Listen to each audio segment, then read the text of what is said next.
Welcome back to Financial Therapy. It's not just about the money. I'm personal financial planner, columnist, and financial therapist Rick Kahler.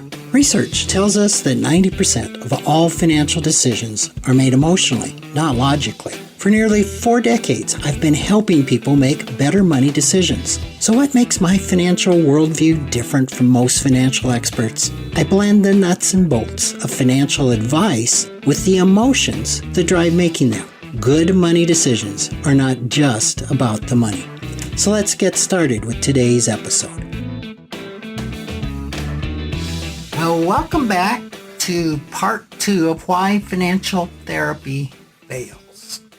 And the first 3 reasons was a person doesn't want to be in therapy. Number 2 is a lack of skills of the therapist. Number 3 is a lack of understanding of what therapy is or involves. So let's get on to number 4, transference or countertransference issues. Now, transference is when the client puts a face on the therapist. So in financial therapy, the client could look at the financial therapist as taking on the role of a father or a mother, a parent, a banker, somebody typically in their history where they have unfinished business around. And they just put them in that role. I mean, this has happened to all of us, right? You meet somebody and within seconds, this person reminds me just of my rotten Uncle Charlie. And all of a sudden, we have filled out the checklist of everything that was wrong with Uncle Charlie has to be wrong with this person. Transference happens a lot in therapy. And so therapists and financial therapists are on the outlook for this and are trained in addressing this or being aware of it. So I don't want you, if you're a consumer listening to this, to think, oh my God, I've got to be careful not to do transference. No, it's very, very common. I would not worry about that. I mean, that's in a way part of what therapy is all about, is learning to identify when transference is happening, when I'm putting someone's face. Oftentimes a parent is a very popular face to put on somebody. And it can happen negatively the way I just described. It can happen positively. Oh, my therapist reminds me of this wonderful man that I once was in love with. And we can have all sorts of positive projection onto the therapist as well. Countertransference is when the therapist puts a face on the client. Now, this is more problematic, right? Because as a client, you can't expect this to happen in the same way that a therapist can expect a client to put a face on them. Countertransference can really mess up therapy and really mess up financial therapy because the therapist can no longer, the term is hold the space, for the client. What does that mean? It means that the therapist will be of limited value when they put a face on their client. And why does a therapist put a face on their client? Okay, their client reminds them of somebody, right? And they do all sorts of projection in a nanosecond. And that means that the therapist has some unfinished business somewhere. Does this happen? Yes. Yes, it happens all the time. And financial therapists do, or I will use the should word, should do a lot of their own personal work on their money issues. And I would say all relationship issues, all issues need to be addressed by a therapist, but especially financial issues, right? If they have thoughts of what it means to be rich, or they were wounded by somebody that had money or thoughts of what it is to be poor or opinions about saving and not saving and just areas in their life where they haven't looked at their own issues. These will be projected onto the client and could come out as being confrontive, could come out as advice. I mean, they can come out in all sorts of ways. I once took a class in group therapy from the American Group Psychotherapists Association. It was kind of fun. It was a 2-day class, and at the end of 2 days, I told everybody I wasn't a therapist. And I outed myself. And obviously, you didn't need to be a therapist to be taking it, but almost everybody but me was. And I remember the instructor, I was so impressed when he said at some point in time during the 2 days, if you want to be successful in this business, and I was like, this is the first therapist I've ever heard call their therapy practice a business. I loved it. You have got to do your own countertransference work. It is the number one predictor of being a successful therapist. So it's a big deal. And if you are going to a therapist for financial therapy, you've got to be certain that that therapist has done their countertransference work on money. And I don't know how you determine all that, but you definitely need to have a conversation with them and asking them, or how's your relationship with money? And I'm turning right now to get a book. It was Conscious Finance. And I know we had a page in there on how to interview a therapist. Here it is. Page 240. Now, this book is well over 10 years old, and there were no financial therapists back then when I wrote this with Kathleen Fox. But some of the things that I suggest is you ask them about their typical client. You know, is their typical client, do they do financial therapy? Ask them about their education, especially their financial education, about their process, what a typical session's like. Ask them what interior work they've done. What courses, what workshops, what have you done specifically to address your relationship with money? And ask them, what is your relationship with money? Ask them what their primary money scripts are. What are their problematic financial behaviors? We've talked about this on the podcast. We've gone through what those behaviors are. If they're clueless in this area, that would be a red flag. So those are just some things that come to mind. Now, obviously, it's best if you can engage a financial therapist that is certified financial therapist. That will be helpful, but you really need to ascertain what countertransference work the therapist has done. Number 5, a reason why therapy may fail, and specific financial therapy, is that the client leaves financial therapy too soon. This is a big one. Change usually doesn't happen quickly, and especially around money.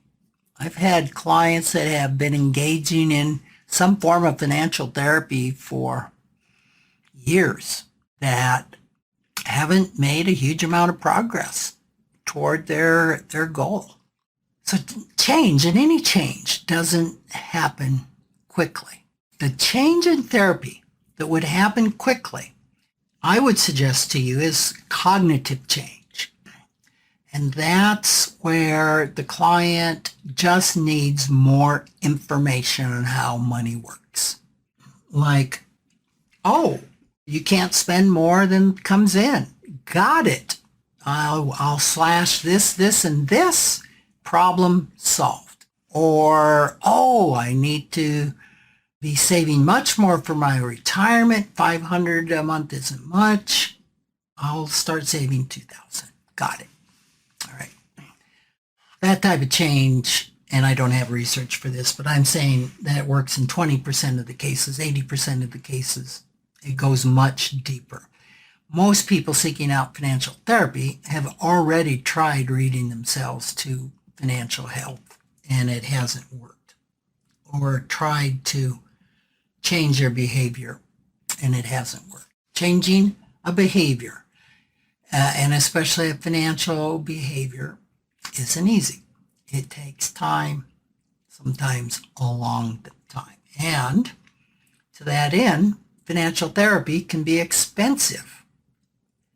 So especially if you're having money problems, and especially if you're having cash flow problems, and then you want to get financial therapy, in the short term, that actually makes all the problems worse, because in the short term, you're going to have to spend more, even though in the long term, financial therapy can be the best financial investment a person has ever made.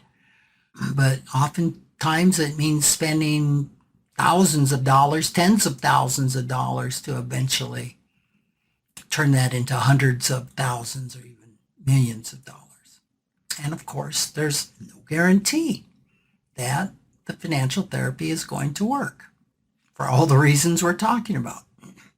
And I have found that of the clients that have financial therapy clients that have left me, often leave when they really get to a new level of uncovering difficult emotions, vulnerable parts of themselves, and IFS speak, they're getting to exiles, things that are really at the core of the financial behavior, but sometimes don't have anything directly to do with the financial behavior there. And the behavior is symptomatic of the underlying wounding, the underlying trauma, which we've talked a lot about. And it just becomes overwhelming to the person. And it's interesting, as a financial therapist, I have a supervisor, which is a therapist who meets with me, to where I learn things that I can improve upon, and they're doing everything in the terms of consulting with me around my particular practice. And my supervisor, I had a client just disappear. Emailed them, no response, just disappeared. And I was just kind of shattered by that. And in so many words, she kindly told me, Rick, you better get used to it, that almost all of my clients just disappear. They just ghost you. And it is usually when they hit something, some circumstance where it's just too overwhelming and they don't want to continue. I find that as a financial therapist kind of sad, because I think most financial therapists really care about their clients. They really are there to help them. They really are invested in their clients' healing and in their financial success. So it can be difficult for a therapist when a client just leaves with no closure. And but that's one of the big reasons. And I think maybe I'd put that at number 2, that therapy fails, is because when that extra ounce of courage was needed, a person just becomes hopeless and overwhelmed. And I want to tell you that is in every person in therapy is going to hit that, and probably hit that time more than once. Nobody said financial therapy. Number 6 is when the client is withholding thoughts, feelings, and information. As I've said, there's usually a lot of shame in seeking out financial therapy, and shame is usually what keeps a person from coming.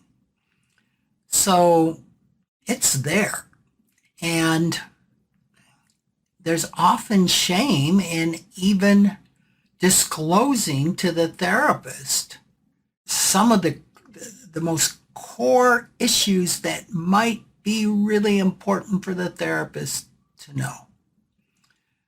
So it's really important that a financial therapist has all of the information. And that includes all of the financial information. Now you might say, well, duh, who wouldn't give their financial therapist all of the financial information? I want to suggest to you that giving financial information is harder than giving emotional information or even sexual information because of the shame attached to it, because of the fear that they will be judged or thought of less than. And there's so many potential examples of this, but let me give you an example of, say, of a man who sought out financial therapy to understand why he was experiencing so much anxiety around his cryptocurrency holdings. And if you know cryptocurrency, I personally have a hard problem calling that an investment. It's more of a speculation. It moves like crazy between, I'm going to say, November, December of 2021 and the spring of 2022, cryptocurrency lost half of its value. The same thing can happen with the stock market. So in exploring that, it almost felt that there was something else that was not mentioned. And what he never revealed to the financial therapist is that he borrowed 100% of what he put into cryptocurrency on SBA, Small Business Association loan for his business, and rather than use the money in the business, used it to buy cryptocurrency, which fell by 50% eventually. That's important information. I recently heard of a planner that was working with a client, and the client had taken $10,000 to trade on his own in like a brokerage account. And this is not unusual for clients to want to do that. And they were going over his financial statement, and the financial planner said, how about the $10,000 in your trading account? And the client said, don't want to talk about that. And the planner said, well, at that time, the market was down. Well, and the planner assumed that meant that he had lost everything, which is probably more than normal outcome. And the planner was telling me that the client said, no, it's actually gained. And the planner's a little confused by this, like, it's gained. Yeah. He says, well, he says, I haven't told you about this. It's worth $500,000. And the planner's just like, okay. And clearly the client's distraught. He's like, well, so tell me more. Like, what's the problem?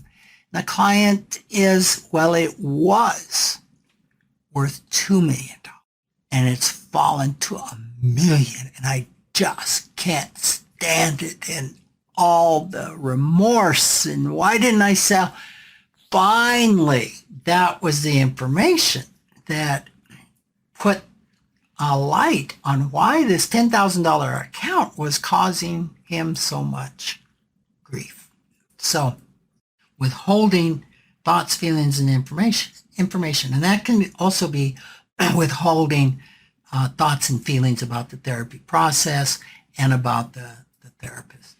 Number 7 is not a good personality or gender fit. Regardless of the skill level and personality, it needs to be a fit. And that's regardless of the amount of work that the therapist has done on themselves or the client has done. There's got to be a good interpersonal fit. So the client's trust in the therapist is really important. Sometimes people can feel safer with a specific gender, whether it's male, female, LGBTQ. All of this can enter into it being a good personality fit. And it needs to be a good personality fit for the therapist as well. And that can also include frequency of meetings too. Number 8 is there's no definition of what success is going to look like. When one says therapy is not successful, it needs to be clear of what did success look like. For example, if a financial therapy client had a goal to go from overspending to fully funding their 401k, and they only got to funding 50% of it, does that mean therapy was unsuccessful? Well, the goal wasn't reached, but was it unsuccessful? So usually success is on a continuum. Also, if it wasn't successful, does this mean there's more work to be done? That because there's no definition of what the contract is, what we're going to measure success by, how can we know that there's more work to be done? So it can be a situation of a glass being half full. The other thing that's really interesting with financial therapy and where it differs a little bit from traditional therapy is it is much easier to measure success in financial therapy because you can judge the outcome financially. They're measurable. I remember Dr. Ted Clout saying that was the one thing he found that he really liked about doing financial therapy is you could clearly see if there was success. So this is important. Number 9 is that the client needs a different form of therapy. There is a number of different modalities used by therapists. And I'm talking about on the mental health side.